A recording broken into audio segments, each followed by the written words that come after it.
என் வாழ்க்கையில் இனி மகிழ்ச்சி என்று ஒன்று வருமா என்று எங்கும் ஆத்துமாவே என்று கர்த்தர் உங்களுக்கு சொல்லுவது சங்கீதம் 92:4.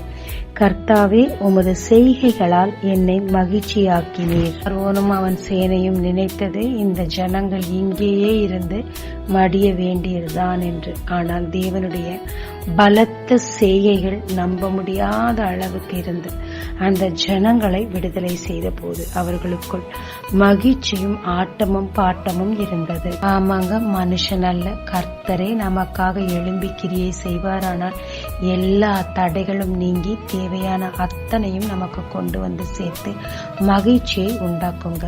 நம்பிக்கையோடு காத்திருப்போம். கர்த்தர் நமக்காக கிரியை செய்ய ஜெபிக்கலாமாங்க. எனக்காக கிரியை செய்து என்னை மகிழ்ச்சியாக்கும் கர்த்தாவே, உம்மை நம்பி அதை நான் பெற்றுக்கொள்ள கிருபை தாரும். இயேசு மூலம் பிதாவே, ஆமென். இயேசு கிறிஸ்துவின் நாமத்தில் இந்த நாளில் உங்களை ஆசீர்வதிக்கும் ஜீசஸ் விஷன்.